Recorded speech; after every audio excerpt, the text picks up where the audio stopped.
Welcome, seekers of hidden knowledge, to the mystical realm of the occult. Delve into the secrets of the universe as we journey together into the enigmatic world of ancient wisdom. Brought to you by your guide through the shadows of enlightenment, Wisdom Rocker. Uncover the mysteries, unlock the power, and journey with us as we explore the hidden depths within the pages of forgotten scrolls and ancient texts. Prepare to embark on a journey beyond the ordinary, where wisdom transcends time and knowledge is your greatest ally. Welcome to Wisdom Rocker. Prepare to awaken your inner sage. In this video, we will be uncovering the wisdom within the chapters of Fragments of Truth by Richard Ingalese and Isabella Ingalese. Chapter 6. Soul Slavery. In the first chapter of Genesis, paragraph 26, of King James Version of the Scriptures, it says, "And God said, Let us make man in our image and after our likeness."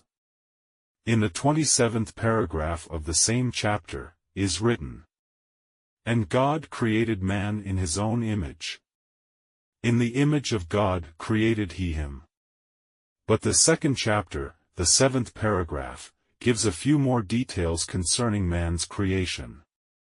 Here it says, "And the Lord God formed man of the dust of the ground and breathed into his nostrils the breath of life, and man became a living soul." These disjointed statements in Genesis give all the information the Scripture has to offer concerning the origin of man. And, to the thinker, it is most unsatisfactory. For primitive man, who knew nothing and cared nothing about his parents, or possibilities, this biblical Mother Goose story may have been satisfying, but, for man of the present age, to expect him to accept, as truth, the biblical description of his origin is not only impossible but is ridiculous, and he must look elsewhere for the knowledge he craves. In the year 1859 Darwin presented to the world his theories concerning man's origin, which some thinkers considered plausible, while others laughed at them as absurdities. And it is humiliating for a self-respecting man to be made to believe that he, the masterpiece of all creation, either ascended, or descended, from an ancestral ape. It must have been with internal shivers that Charles Robert Darwin stood before a monkey cage in some English zoo and tried to recognize, in the chattering, performing creatures before him, some of his own characteristics. And, many times, he must have turned away sad and unsatisfied before he, himself, finally accepted, as truths, his own theories concerning the unsolved problem of his own origin. The occultist says, the description given in Genesis of man's creation is symbolic, should not be accepted literally, and offers a somewhat different explanation, with amplifications, that may cast further light upon the biblical story, and also upon the Darwinian theories. The occultist says man's physical body, and lower mind, were produced from the earth, inasmuch as the animating life principle came upward through the mineral, vegetable and animal forms. That it was not created in a day, as the biblical story implies, but was ages in the process of evolvement. That the God, spoken of in the first chapter of Genesis, is the universal consciousness who made the plans for man's creation, and the Lord gods referred to in the second chapter of Genesis, were the individualized, creative gods who executed God's plans. The creative gods obeyed the command of God, universal consciousness, in preparing the human animal bodies for higher, subjective minds to use. And when the Lord gods, of Genesis, breathed into the nostrils, of animal man, the breath of life, he became a living soul, because, in accordance with the wills of the Lord gods, the higher, subjective minds came then and incarnated in those human animal bodies. The subjective minds, like the creative gods, were ovoids in form and had been created in the image and likeness of their creators. But when they took possession of the human animal forms, they assumed the shapes of those forms, as jelly assumes the form of the mold into which it is poured. Those were strange experiences into which the subjective minds were forced, by the creative gods, and were as different from what they had ever before known as night is different from day. To put those infant, subjective minds among the lower animals, was like sending helpless children into a wilderness infested by savages, for those infant minds were innocent and ignorant, and met with the same fate that ignorance and innocence always meet, when they come into contact with grossness and brutality. They became enslaved by those whom they came to help, and it was then that soul slavery began upon this earth, when animal minds enslaved subjective minds and made them subservient to their wills. And, as those subjective minds, or sons of God, sank deeper into the material experiences of earth life, with their animal bodies and animal minds, they gradually forgot their divine origin, and their former states of happiness, and, like the animals they had espoused, they also became controlled by the throbbing, burning emotions with which the animal minds were filled. But, in the heart of every son of God, was left a longing for better conditions. Vaguely, at times, he seemed to realize that there was something he had lost and wondered what it was. Sometimes he could almost remember something of a former state, when harmony had prevailed with him, and then, storms of emotion swept over him, and again he forgot, yielded to his animal desires and sank lower into the selfish gratification of them. After a time it was only on rare occasions that man yielded to a reminiscent mood, that seemed to take him back in subconscious memory to other days of peace. Usually it was after a tragedy, and, while suffering from the reaction following it, or, in the stillness of a night when he was alone with that strange, weird something he could not see but sometimes could feel, he turned his thoughts backward and tried to remember what it was, that he once had, that had now departed. And, after many reminiscences and disappointments, the thought came that it was happiness he had lost, and it was happiness he must find again. And when the subjective minds, or sons of God, had finally reached the bottom of the pit of physical and mental misery, into which they sank after becoming enslaved by their animal minds, they began to struggle upward, dragging those animal minds with them, and with, seemingly, nothing but hope to help them on. That the desire is strongly implanted in the human animal soul to know something about itself, is shown by almost the first questions a child asks when it begins to think and to speak coherently. It looks earnestly and inquiringly into the face of its nurse and asks, "Where did I come from, and how did I come here?" It is the cry of the soul trying to remember its origin, and, as the child grows to maturity, that same question, many times unsatisfactorily answered, burns in its heart and springs to its lips. And it is really nothing but ignorance, concerning his origin, that has caused man's submission to the bondage, either mental or physical, that has chained him to a limiting environment. To most persons, the word slavery brings only the mental picture of men and women who are giving, to other individuals, the services of their physical bodies without remuneration. This is but one, and the lightest, of all forms of slavery, since, sometimes, the soul of one, whose body is in bondage, is free to gain the spiritual happiness that all evolving souls earnestly crave. Could all industrial slaves but realize that they are sons of God and have the right and innate power to become the equals intellectually, financially, and spiritually of any other son of God, slavery would soon be ended, and there would come a pleasanter relationship between the classes and the masses. It is the animal nature, preponderating in man, that makes him feel contempt for anything that cringes in fear before him, or submits tremblingly to his unreasonable demands. And it is the animal nature in the trembling slave that makes him hate and wish to kill the man who despises and enslaves him. But the recognition of the sons of God, by each other, and the willingness of each to give to every other son of God his divine and human rights, without question or delay, would not alone end industrial slavery, but would build a commonwealth that would take man forever out of these unhappy, economic conditions and give to him the freedom and happiness he craves. But there are aspects of slavery other than that of economic bondage. There is slavery that binds the souls as well as the bodies of men and prevents them from evolving. And many of these aspects are so subtle, and yet so strong, that they are submitted to with pathetic muteness by the enslaved, who sometimes does not know that he is bound. It is sometimes the man who fears the criticism or ridicule of his friends. He would like to have a rose-covered cottage in the suburbs and take the time to read the books he likes. He thinks of how pleasant it would be to have a home with 3 servants, instead of 12, and to spend some of his evenings alone with his family, but he fears to make the change lest his social position be jeopardized, and his business associates think him financially embarrassed.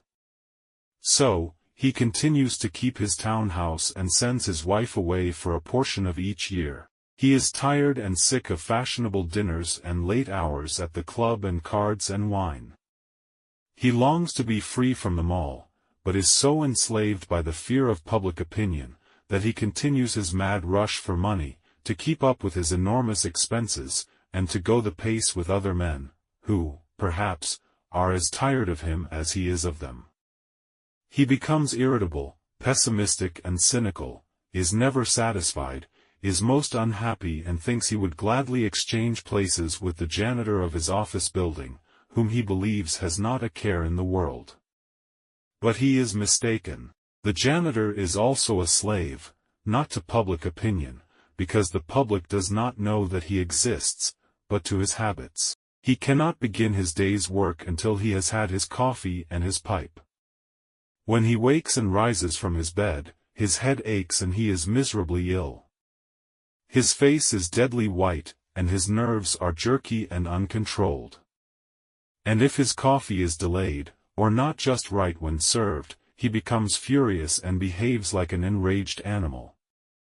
He, a son of God, is completely submerged in his animal nature and growls like a beast, enslaved by the desires of his body and animal mind.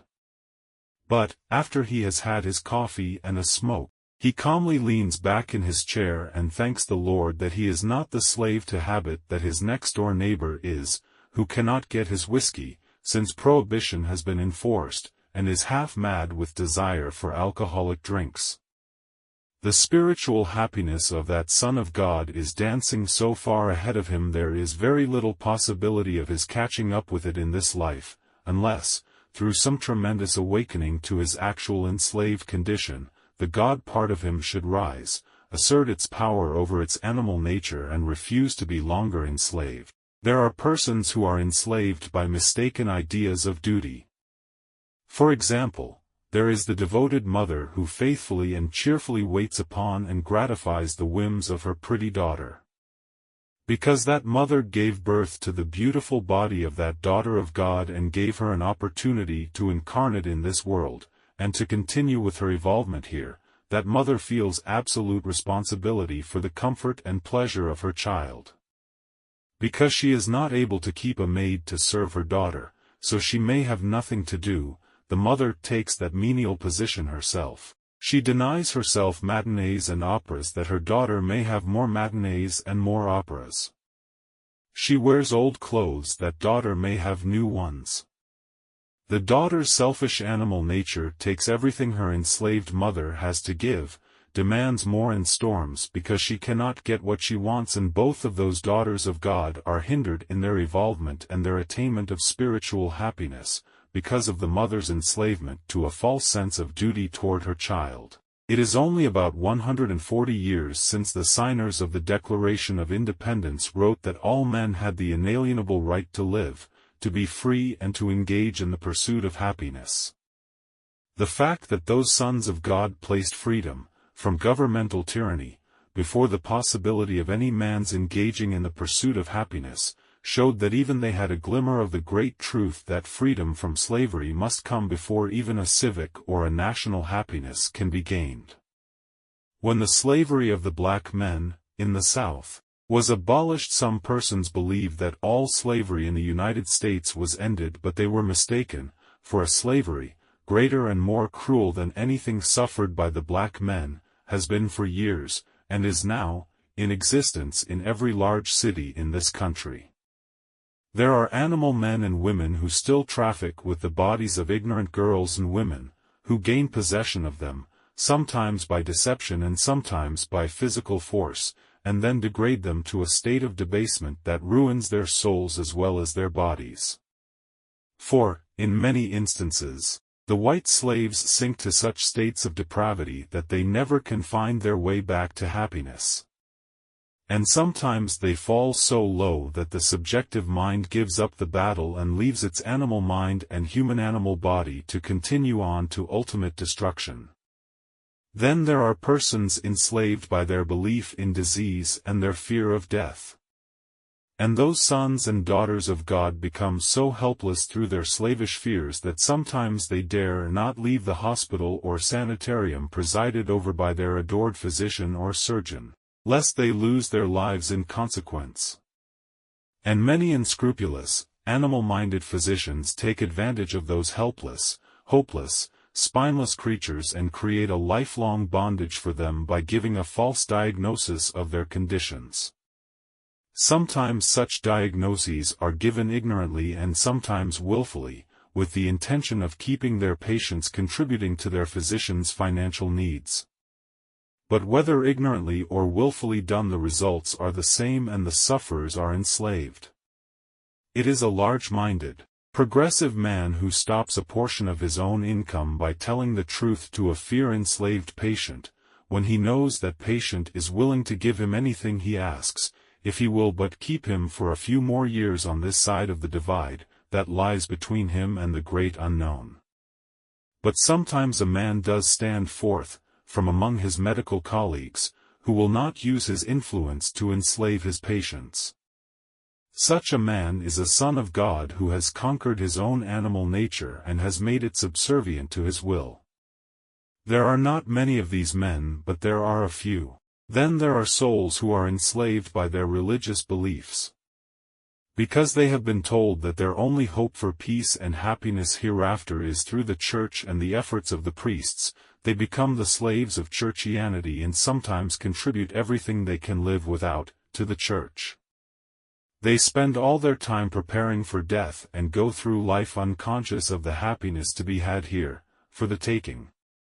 They fear God, the devil and death and suffer the agonies of a mental hell, on earth, while trying to escape a subjective hell hereafter. And since it is an immutable law that what one thinks most about, one draws to oneself, in abundance, those sons of God who think of nothing but death and hell, will be a long time coming into spiritual happiness, unless they change their mode of thinking. And after all the varied and varying experiences and after all the suffering and striving of souls, through the different states of consciousness, the question sometimes arises, what does a soul actually receive at the end of its evolutionary journey, if there is an end, to compensate it for all its efforts and the pain that came through its evolvement? The occultist says, there are no rewards of merit from God, or gods, but there are results, to be gained, and the greatest of these is spiritual happiness which comes to the soul who has broken its last limiting fetter of ignorance, and is no longer enslaved by thoughts, or things. That the mother of spiritual happiness is omniscience, and its father is omnipotence. It is from the union of these two aspects of the finest essences of the great universal consciousness, manifesting in the individual soul, that spiritual happiness is born. That with the birth of this kind of happiness comes absolute freedom from all limitations, and the glorified soul who possesses it, is no longer confined to one, or to many worlds, but its home is the universe, and its companions are the gods. Thanks for watching the Wisdom Rocker. Don't forget to like, comment, and share.